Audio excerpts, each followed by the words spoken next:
আমাদের রাজ্যে এক একটা জিনিসই অনেক কিছু বদলে দিতে পারে, যেরকম সিঙ্গুর, নন্দীগ্রাম, তোমার নাম আমার নাম, ভিয়েতনাম ভিয়েতনাম বলা পাবলিকরা একটা সময় তেভাগা বলে একটি জায়গা, সেই জায়গাটাকে মহিমান্বিত করেনি।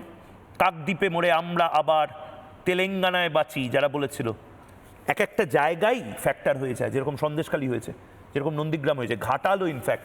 ঘাটালের অবস্থা শুনবেন এই মুহূর্তে, সুপারস্টার দীপক অধিকারীর ঘাটালে এই মুহূর্তে হাজারে হাজারে তৃণমূল কর্মী তারা বিজেপিতে জয়েন করার জন্য লাইন লাগাচ্ছে। এই মুহূর্তে ব্রেকিং নিউজ, ঘাটালেও তৃণমূল ছাড়ার হিড়িক। দেবের গড়ে তৃণমূলের ব্যাপক ভাঙন, তৃণমূল ছেড়ে বিজেপিতে যোগ শতাধিক মহিলার এটা বড় ফ্যাক্টর। আমরা সবাই জানি মমতা বন্দ্যোপাধ্যায়কে একমাত্র দীপক অধিকারী চ্যালেঞ্জ করতে পারেন মহিলা ভোটের ক্ষেত্রে, কারণ সত্যিই দীপক অধিকারীর ব্যাপক মহিলা ফ্যান্ডম রয়েছে।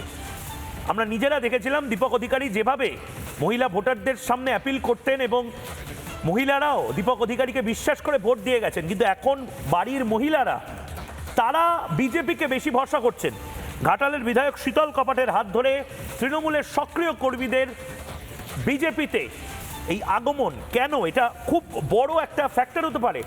ঘাটালে যারা মায়েরা রয়েছেন, যারা বীতশ্রদ্ধ তৃণমূলে, কি বলছেন একবার শুনে আমি প্রীতমের কাছে যাব। তৃণমূল করতাম, বিজেপিতে যোগ দিলাম।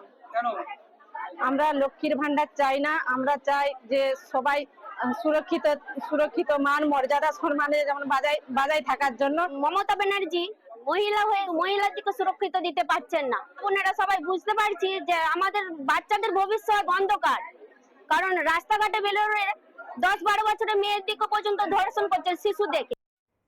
দেবের একটা বড় ক্রেজ আছে, আমি জানি দেবের জন্য পুরোটা হচ্ছে না, কিন্তু দেব সবচেয়ে বেশি ফেমাস যে কারণে মহিলা ভোট ধরে রাখা মমতা বন্দ্যোপাধ্যায়ের মতন, সেই দেবের অ্যাসেম্বলি বা কনস্টিটিউয়েন্সিতে এরকম হচ্ছে মানে একটা বড় ফ্যাক্টর তৈরি হচ্ছে।